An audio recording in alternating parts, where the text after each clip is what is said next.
चलो तो इसको रफ कर देते हैं बेटा, और हेडिंग डाल के रखना आगे, दैट इज बोर परमाणु मॉडल। ये बेहद इंपॉर्टेंट क्वेश्चंस है, यहाँ से पेपर तो पक्का आने वाले हैं, यहाँ से क्वेश्चंस आएगा ही आएगा। ठीक है, इसको देखते हैं, ध्यान से देखना भाई, कोनो मिस्टेक नहीं करना। ठीक है बेटा, एकदम कॉन्सेंट्रेट के साथ में। तो अब हम लोग लिख सकते हैं बोहर एटॉमिक मॉडल। मैं साइड में लिख रहा हूँ, तो यहाँ पर लिखना that is Bohr atomic model. और ये मॉडल क्या कहता है समझना बेटा। सबसे पहली बात ये जो मैं तुमको बता के रखा था ना कि क्या कारण है कि एक्चुअल में जो इलेक्ट्रॉन है वो न्यूक्लियस में आके नहीं गिरता है। बोलते थे मैक्सवेल के अकॉर्डिंग कि इलेक्ट्रॉन अगर घूमते रहे कम होते जाएगा, लास्ट में कहाँ गिर जाएगा बेटा, न्यूक्लियस के अंदर में। तो क्यों नहीं गिरता है उन्होंने करा था, इन्हें एक्सप्लेन करा था। कैसे देखो, तो सबसे पहली बात उन्होंने बोल के रखा था, नंबर 1 पॉइंट देखते जाना, फोटो बना लेंगे। तो उन्होंने ये बोल के रखा था नील्स बोर ने कि यहाँ पर न्यूक्लियस है, न्यूक्लियस किसी भी एटम के अंदर में, या ऐसे बोलते बेटा कि इलेक्ट्रॉन है और न्यूक्लियस के चारों एक सर्कुलर पाथ में गति करता है। सर्कुलर पाथ मतलब कि एक वृत्ताकार, क्या बोलेंगे बेटा, सर्कुलर पाथ मतलब वृत्ताकार कक्ष, पता नहीं क्या बोलते हैं, इंग्लिश से बोलूंगा समझ जाओगे। ठीक है, तो मैंने क्या बोला कि इलेक्ट्रॉन्स होता है वो न्यूक्लियस के चारों ओर ना, पहली बात ये कि ये सर्कुलर पाथ में घूमता है, मतलब कि वृत्ताकार मार्ग में गति करता है। और इस वृत्ताकार मार्ग को उन्होंने बोल के रखा था दैट इज ऑर्बिट, लेकिन इसको और एक नाम दिया जाता है दैट इज सेल। क्या बेटा, लेकिन ऑर्बिट सेल के साथ साथ इसको हिंदी में बोला जाता है दैट इज कक्ष, या फिर इसे बोला जाता है कोश। ठीक है बेटी, कोई दिक्कत नहीं है ना। और तो पहला पॉइंट क्या मैंने बोला कि इलेक्ट्रॉन न्यूक्लियस के चारों ओर एक वृत्ताकार मार्ग में गति करती है, सर्कुलर पाथ में गति करता है, जिसे हम ऑर्बिट या सेल कहते हैं। ठीक है बेटा, उसके बाद दूसरी पॉइंट ये बोला कि बताओ इन जो ऑर्बिट की संख्या है ना, इन ऑर्बिट की संख्या 1 से लेकर इनफाइनाइट तक हो सकती है। देखना तुम्हारे बुक्स के अंदर 7 तक दिया होगा, पर मान के चलना इससे ज्यादा हो सकती है। तो मैंने क्या बोला है कि इन जो ऑर्बिट की संख्या होती है वो 1 से लेके अनंत तक हो सकती है। मतलब जैसे ये, तो ये पहला ऑर्बिट हो गया बेटा, फिर दूसरा ऑर्बिट, फिर तीसरा ऑर्बिट, फिर चौथा ऑर्बिट, फिर 5वां ऑर्बिट, फिर 6वां 7वां 8वां, कितनों भी कर डालो। ठीक है ना।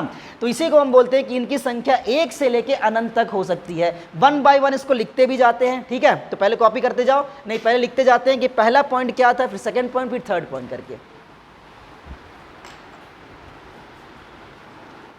अब मैंने क्या बोला, ये बात को समझना कि इनकी संख्या, तो बेटा बताओ ये पहला ऑर्बिट है तो इसको मैं 1 बोल सकता हूँ ना, इनकी संख्या 2 है, इसको मैं 3 बोल सकता हूँ, इसको 4 बोल सकता हूँ, इसको 5 वगैरह वगैरह बोल सकते हैं ना।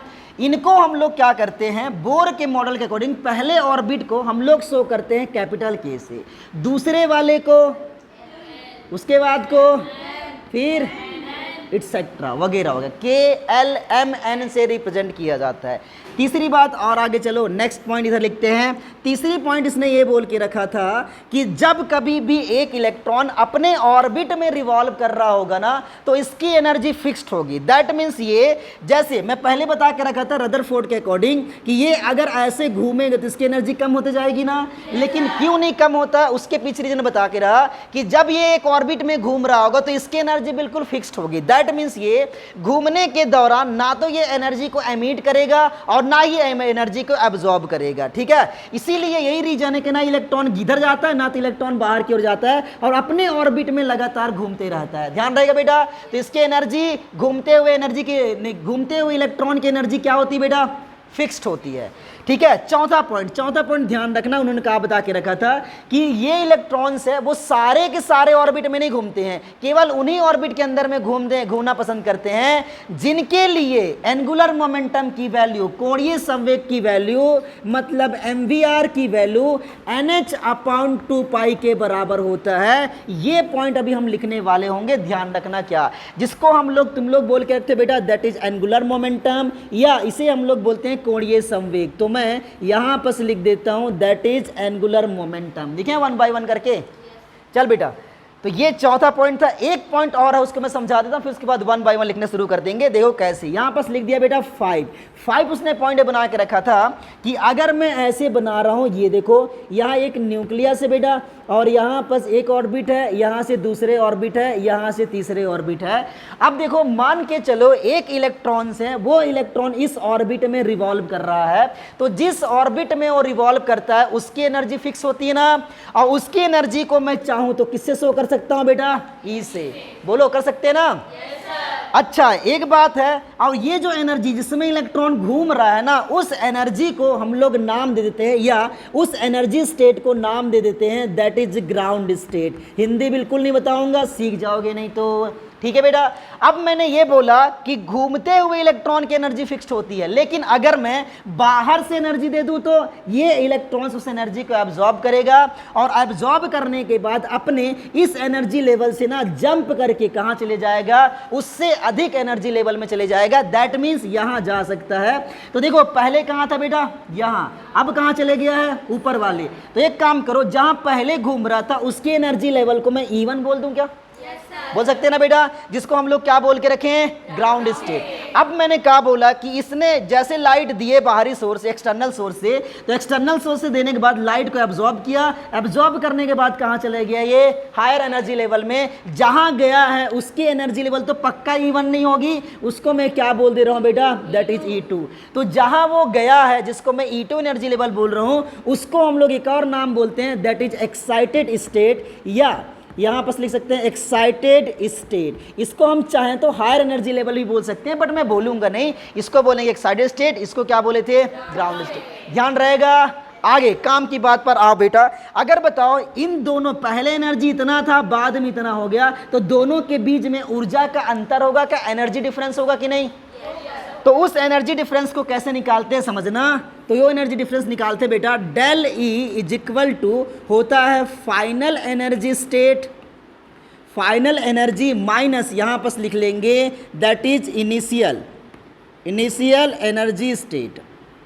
बता बेटा कैसे, फाइनल का मतलब ये हुआ अंतिम। बता लास्ट टाइम कहां गया था, यहां पास, तो इसकी वैल्यू क्या लिख सकते हैं, दैट इज E2। और वो पहले कहां पास था, E1 में। तो दोनों को आप माइनस कर देना तो क्या निकल जाएगा बेटा, एनर्जी डिफरेंस निकल जाएगा।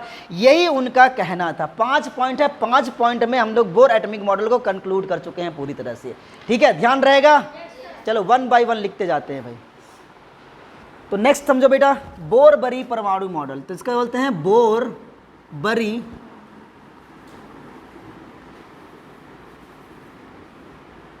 एटॉमिक मॉडल, या इसको कॉन्सेप्ट बोल लो, कोई दिक्कत नहीं है, ये मैं बोल देता हूँ बेटा। अब समझ जाना क्या बोलते हैं, हालांकि तुम्हारे बुक्स के अंदर नहीं है, फिर मैं आपको समझाता हूँ, समझते जाना। ये बहुत काम का चीज़ें हैं, बहुत काम मतलब बहुत काम की चीज़ें। बेटा ये बताओ, अभी तो हम ये बोल दिए कि एक्चुअल में जो एटम के अंदर में क्या बोलते हैं बेटा, एटम के अंदर में ऑर्बिट होते हैं वो 1 से लेके अनंत तक होते हैं, लेकिन इसमें ये अभी तक पता नहीं चल चुका है कि एक ऑर्बिट के अंदर में कितने इलेक्ट्रॉन आ सकते हैं, ये अभी पता नहीं है। तो अभी हम कंक्लूड करने वाले होंगे, देखते जाना कैसे समझते हैं।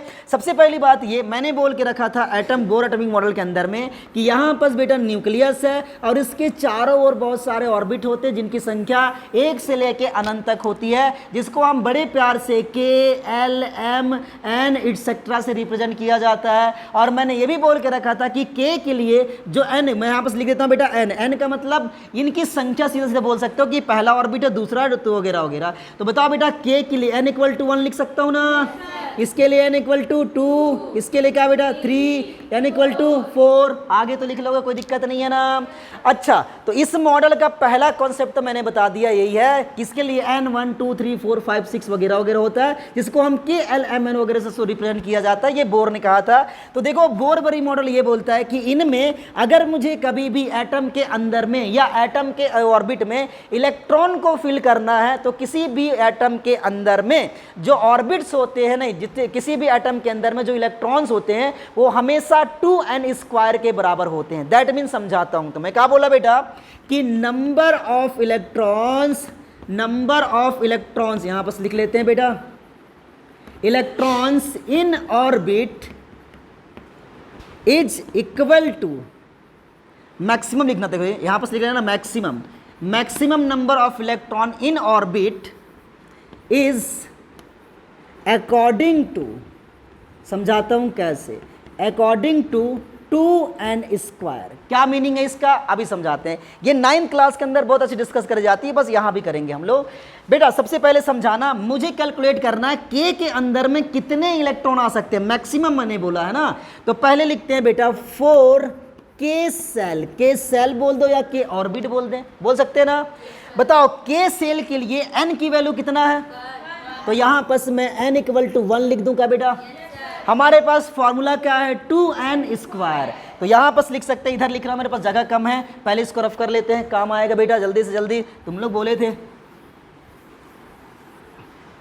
तो यहाँ पर लिखता हूँ maximum number of electron, maximum number of electron is equal to, क्या लिख सकते हैं बेटा, 2n²। बताओ n की वैल्यू कितना है, 1, तो 2 × 1 का स्क्वायर कितना होगा, 2 × 1, दैट मीन्स 2। इसका मतलब ये हुआ बेटा कि पहले ऑर्बिट के अंदर में कितने नंबर ऑफ इलेक्ट्रॉन हो सकते हैं, मैक्सिमम।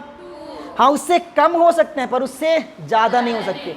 अब बोलोगे ऐसा क्यों, क्योंकि देखो सबसे पास में है और सबसे पास तो बहुत छोटा होगा ना बेटा, एटम में बहुत छोटा होता है तो ऑर्बिट तो और छोटा होंगे, इलेक्ट्रॉन उससे भी छोटा होगा। तो दैट मीन्स इसके अंदर में कितने इलेक्ट्रॉन आ सकते हैं, मैक्सिमम 2। ये छोटा बहुत है पर हमने जूम करा है इसको, क्या करें बेटा, जूम मतलब बहुत ज़्यादा जूम करें इसलिए इतना बड़ा दिख रहा है। अच्छा दूसरी बात हम लोग क्या करते हैं, 4l के लिए निकालते हैं। तो 4l सेल क्या निकालना है बेटा, मैक्सिमम नंबर ऑफ इलेक्ट्रॉन। तो बताओ l के लिए n की वैल्यू कितना है, बोलोगे कितना, 2। फॉर्मूला क्या है बेटा, 2n²। तो 2 × n की वैल्यू कितना है, तो यहाँ पास क्या हो जाएगा, 2 का स्क्वायर, तो 2 × कितना, 4 इज इक्वल टू कितना बेटा, 8। दैट मीन्स ये कि पहले ऑर्बिट के अंदर में भरेंगे 2 ठो, दूसरे वाले में कितना, 8 ठो। समझना कैसे, तो मेरे पास स्पेस है मैं बना देता हूँ। अब मैं अगर चाहूँ तो यहाँ न्यूक्लियस बना दूँ, ये मेरा पहला ऑर्बिट है, इस ऑर्बिट के अधिकतम इलेक्ट्रॉन की संख्या हम कितना भरेंगे, 2। दूसरे वाले के अंदर में हम कितना भरेंगे, 8। तो 2 हो गया, 3 हो गया, 4 5 6 7 8। कोई दिक्कत नहीं बेटा, एकदम कंफर्म। अच्छा अब आपको एक SW देता हूं, आप 3 का कैलकुलेट करते हो, CW रहेगा भाई। ये CW बेटा क्या, कि तीसरे ऑर्बिट के अंदर में maximum number of electron count करके दिखाओ कितना आता है। देखो 3 के लिए निकालना था बेटा, तो सबसे पहले देखो मैंने क्या बताना है, यहाँ पर न्यूक्लियस, ये पहला ऑर्बिट, दूसरा ऑर्बिट, तीसरी ऑर्बिट, चौथी ऑर्बिट। पहले देख लो इसको क्या बोलते बेटा, K, इसको L, इसको M, इसको N। ऐसे लग रहा है ABCD सिखा रहा हूँ ना। अब काउंटिंग सीखो, काउंटिंग मैं सिखा पाऊँ कि तुम लोग काउंटिंग आता है कि नहीं आता है, बैकवर्ड काउंटिंग नहीं, फॉरवर्ड काउंटिंग बोल रहा हूँ। बैकवर्ड काउंटिंग वैसे भी टफ होता थोड़ी सी, मैं फॉरवर्ड काउंटिंग सिखा रहा हूँ, मतलब कि n = 1, n = 2, n = 3, n = 4। बोलो बेटा 1, बोलो बेटा 2, बोलो बेटा 3, बोलो बेटा 4। ठीक है, काउंटिंग आ गई। देखो टीचर को केवल 4 तक आता, उससे ज़्यादा नहीं आता है, बाकी आता ना तुम लोग को। तो बेटा अपने को 3 निकालना था, मतलब m के लिए निकालना है। तो सबसे पहले बताओ m के लिए जो n की वैल्यू है वो 3 है क्या बेटा। हमारे पास फॉर्मूला था कि अगर मैं मैक्सिमम नंबर ऑफ इलेक्ट्रॉन निकालूंगा तो वो फिल होता है 2n² के अकॉर्डिंग। दैट मीन्स ये कि बताओ यहाँ पर हमारे पास फॉर्मूला है, फॉर्मूला लिख लो यहाँ पर, कोई दिक्कत नहीं है। तो यहाँ पर मैं लिख लेता हूँ फॉर्मूला क्या था बेटा, 2n²। n की वैल्यू कितना है, 3, तो 2 × 3 का स्क्वायर। तो बताओ 3 का स्क्वायर कितना होता है, 3 × 3 9 ना बेटा। तो 2 × 9 इज इक्वल टू कितना आ जाएगा, नीचे लिखूं, दिख जाएगा 18 आ गया। इसके लिए निकालते बेटा, इसके लिए n के लिए तो लिखते हैं 4n सेल। यहाँ पर अगर मैं n सेल बोलूँ तो पहले फॉर्मूला हमारे पास कितना है, 2n²। पहले लिख लो n की वैल्यू कितना है, तो n की वैल्यू है 4। पहले लिखो फॉर्मूला कि अगर मुझे ऑर्बिट में इलेक्ट्रॉन्स भरना है तो हमारे पास फॉर्मूला होता है 2n²। n की वैल्यू 4 है तो 2 × कितना, 4 का स्क्वायर, यही होगा ना बेटा। तो 4 का स्क्वायर कितना, 16 का मतलब 32। तो ये आ गया टोटल नंबर ऑफ इलेक्ट्रॉन इसके अंदर में। दैट मीन्स ये कि अगर मैं इसमें चलूँ तो आपको 18 भरना है ऐसे करके, इलेक्ट्रॉन इलेक्ट्रॉन इलेक्ट्रॉन इलेक्ट्रॉन, सब में माइनस लगा लेना भाई। तो 18 टू काउंट कर लेना, कम होगा पर महसूस करना कितना भर लिया हूँ मैं, 18। इसमें कितना भरना है बेटा, मेरे ख्याल से सब कर लोगे आप। HW आपको 5 का निकाल के लाना है भाई, कि जब n = 5 होगा तो नंबर ऑफ इलेक्ट्रॉन कितने हो सकते हैं, मैक्सिमम। लेकिन एक बात और ध्यान से सुन लो, मेरे बातों को ध्यान देना बेटा, मैंने क्या बोल के रखा है कि इनमें जो इलेक्ट्रॉन्स घूम रहे हैं ना उनकी संख्या है, और भी मैक्सिमम इलेक्ट्रॉन है। दैट मीन्स ये कि इसके अंदर में जो मैंने 18 बोला है ना, 18, वो मैक्सिमम इलेक्ट्रॉन, 17 भी हो सकते हैं, 16 भी हो सकता है, 1 भी हो सकता है, 2 भी हो सकता है, लेकिन 18 से ज़्यादा नहीं हो सकता। मतलब 18 से प्लस नहीं होगा, उससे माइनस जरूर हो सकते हैं, ध्यान रहेगा। क्या समझे, 18 से 17 हो सकता है, 16 हो सकता है, 15 हो सकता है, 13, 14 सब हो सकते हैं, 1 भी हो सकता है, ठीक है बेटा, उसमें 0 भी हो सकते हैं, लेकिन 18 से प्लस नहीं होएगा, ठीक है, समझ में आ गया। कर लोगे, HW करना। सेकंड पॉइंट ध्यान रखना बेटा, सेकंड पॉइंट ये बुक्स के अंदर नहीं मिलता, बट हम लोग ऐसा मान के चलेंगे, ये बोलते हैं कि और इलेक्ट्रॉन एक्चुअल में ऑर्बिट के अंदर में घूम रहा है, लेकिन वो प्रेजेंट या पाए जाते हैं सबसेल के अंदर में। इसका मतलब ये हुआ कि हर एक ऑर्बिट के अंदर में ना सबसेल हो सकते हैं, और इनकी जो संख्या होती है वो हमेशा और हमेशा n के बराबर होती है। दैट मीन्स क्या मैं समझाने की कोशिश करता हूँ, समझना। जैसे बताओ बेटा, इसके k में n की वैल्यू कितना है, 1 है ना बेटा। तो बताओ इसमें अगर 1 है तो ये बोलते हैं, सबसे पहले मैं लिख देता हूं, पहले लिखवा देते स्टेटमेंट। मैंने बोला कि हर एक ऑर्बिट के अंदर में पाए जाते हैं सबसेल, और इलेक्ट्रॉन घूमते जरूर ऑर्बिट में है, लेकिन पाए कहां जाएंगे, सबसेल के अंदर में, ठीक है। और इन सबसेल को हम लोग SPDF से रिप्रेजेंट किया जाता है। तो पहले लिखो, फिर लिख बताता हूं। लिखो बेटा, पहले लिखना, सेकेंड पॉइंट बना के ना लिखना, इलेक्ट्रॉन ऑर्बिट में घूमते हैं, लेकिन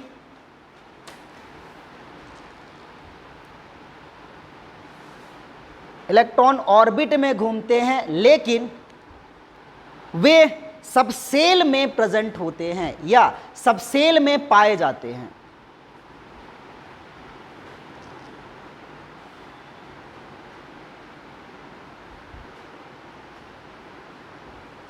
पाए जाते हैं, लिखे बेटा।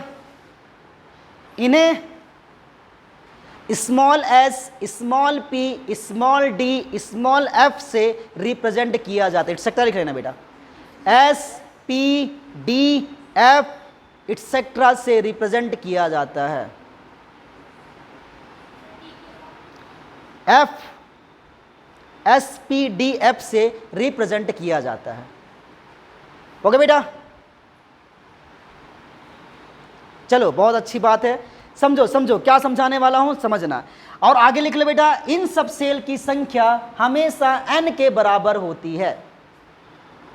इन सब सेल की संख्या हमेशा n के बराबर होती है।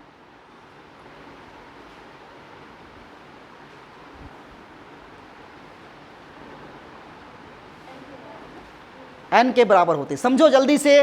पहली बात मैंने क्या बोला, इलेक्ट्रॉन कहाँ प्रेजेंट होते हैं बेटा, सबसेल में, और इन सबसेल को किससे शो करते हैं, S, P, D और F से। कोई प्रॉब्लम्स नहीं है ना। आगे चलो, काम की बात पर आते हैं। इनकी संख्या मैंने बोला है कि ये जो सबसेल दिखाई दे रहे हैं ये हमेशा n के बराबर होती है, ये बोल के रखो ना बेटा। बताओ k के लिए n की वैल्यू कितना है, तो कितने सबसेल पाए जाएंगे बेटा, 1। क्या बोलेंगे, तो देखो कैसे मैं समझाता हूँ। इस साइड में तो मैंने पहला ऑर्बिट लिखा, नहीं न्यूक्लियस बनाया, ये पहला ऑर्बिट है जिसको हम K बोलते हैं, जिसके लिए n की वैल्यू बड़े प्यार से 1 लिखा जाता है। बात मानते हो ना बेटा। अगर n की वैल्यू है तो मतलब इसमें सबसेल कितने पाए जाएंगे, 1, और वो सबसेल होता है दैट इज S। समझ गए। चूंकि हम लोग क्या बोलते हैं बेटा कि ये पहले ऑर्बिट का है, इसलिए सामने में क्या लगा सकते हैं, 1। आगे चलो आगे चलो, दूसरा ऑर्बिट्स के अंदर में हम लोग क्या बोला करते थे, L, और इसके लिए n की वैल्यू कितना होती है, 2। तो बताओ इसमें सबसेल की संख्या कितने होंगे, तो एक S होगा और दूसरा P। तो यहाँ पर लिख दूं S और दूसरा P। बताओ बेटा सेकेंड ऑर्बिट के है, इसलिए क्या लिखूंगा, 2S, यहाँ क्या लिखूंगा, कोई प्रॉब्लम्स। आगे चलो, तो यहाँ पर हम थर्ड लेते हैं। अब अगर मैं थर्ड ले लिया बेटा तो बताओ इसको हम लोग क्या बोल के रखे हैं, एम। एन की वैल्यू कितना, 3। अब अगर एन की वैल्यू 3 है तो सबसेल की संख्या भी कितने होंगे, कौन कौन से, एस पी डी। यहाँ पर कितने, 3, यहाँ पर 3, यहाँ पर 3। अगर इससे ज़्यादा हो जाए तो कितने होंगे इसमें, 4। कौन कौन से, एस पी डी एफ। तो महसूस करना मैं आगे बना रहा हूँ बेटा, पर पूरा नहीं बना रहा हूँ। तो इसको हम क्या बोला करते थे, एन, जिसलिए एन की वैल्यू कितना होती है, 4। कौन सबसेल बेटा, एस पी डी एफ। सामने क्या लिख सकता हूँ, वाह सीख तो गए, वेरी गुड। अब अपने को ये बताना है कि इलेक्ट्रॉन घूम तो रहे हैं यहाँ पर, पाए कहाँ जाते हैं सबसेल के अंदर में, फाइंड आउट करने वाले हैं। देखना कैसे। तो सबसे पहली बात ये, जो तो टिकटॉक चलती है, ठीक है बेटा, इतना क्लियर है ना। आगे चलो, आगे जैसे यहाँ पर बनाने वाला हूँगा, मुझे बताना है कि पहले ऑर्बिट के अंदर में अगर एस सबसेल है तो एस के अंदर में कितने इलेक्ट्रॉन हो सकते हैं मैक्सिमम। तो बताओ इसमें कितने इलेक्ट्रॉन थे बेटा, 2 थे ना। ये तो 2 कहाँ घूम रहे थे, पहले ऑर्बिट के अंदर में, पाए कहाँ जाएंगे, अच्छा तो मैं इसको ऐसे लिख सकता हूं का 1s2 लिख सकता हूं नहीं बेटा, बोलो बेटा जी, सही बात है ना।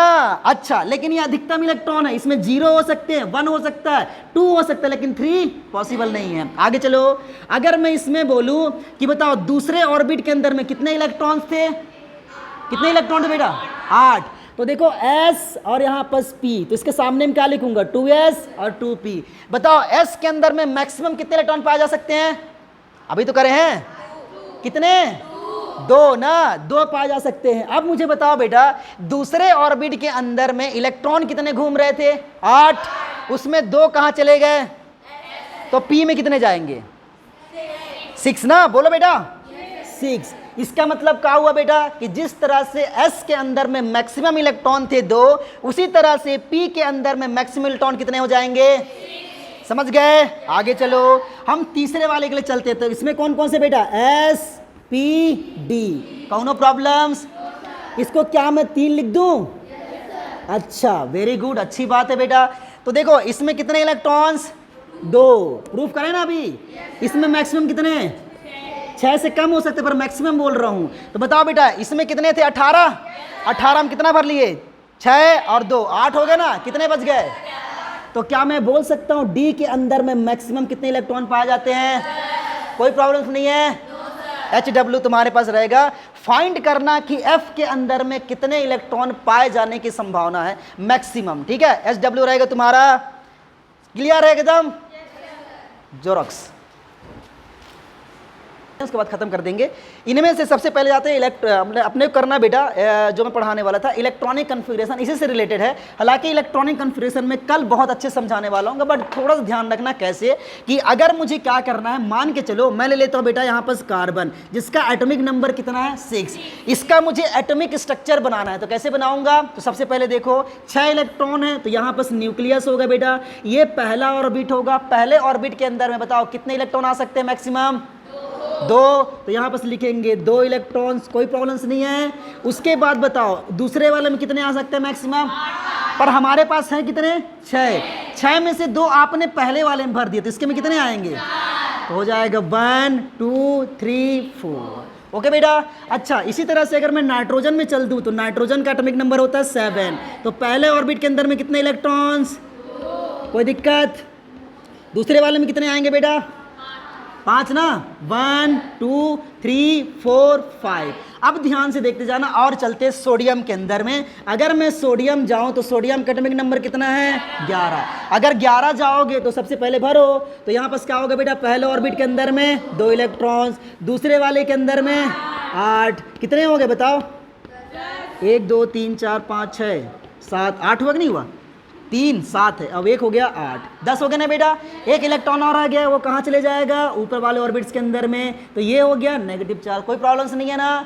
अच्छा अब ध्यान से देखो, हमने सोडियम के अंदर या कार्बन के अंदर या नाइट्रोजन के अंदर में लास्ट इलेक्ट्रॉन या सबसे बाहरी वाला सेल ये दिखाई दे रहेगा बेटा, तो इस सेल को ना, इसको हम बोलते हैं outermost shell, outermost cell.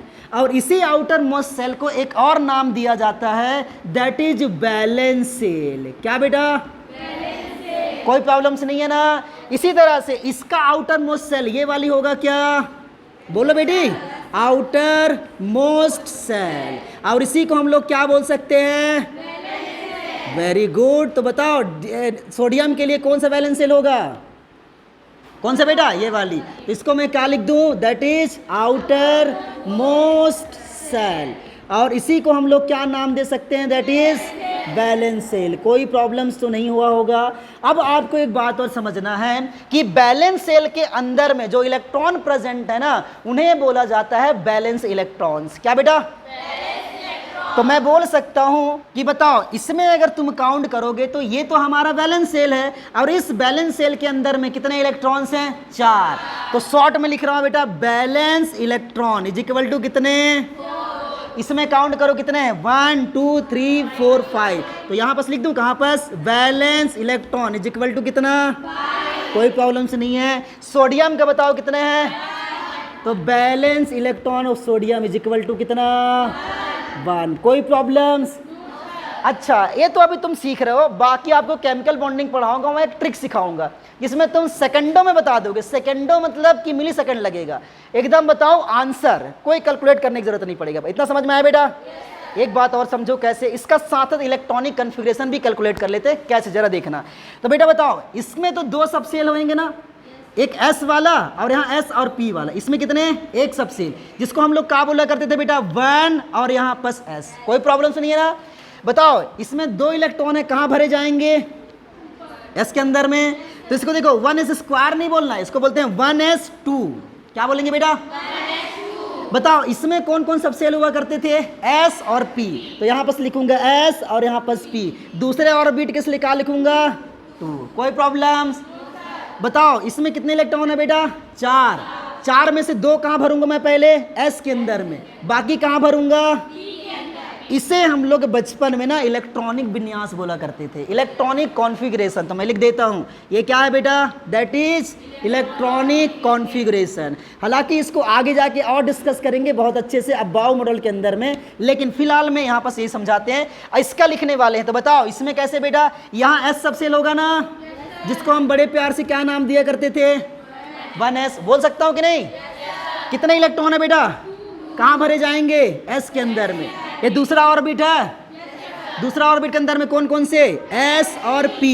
दूसरे सामने क्या लिख सकता हूँ, लिख सकता हूँ ना दूसरा ऑर्बिट के, इसलिए कितने इलेक्ट्रॉन है बेटा, 5। 5 में 2 कहाँ भरूंगा, इसमें कितने, समझ में आ गया।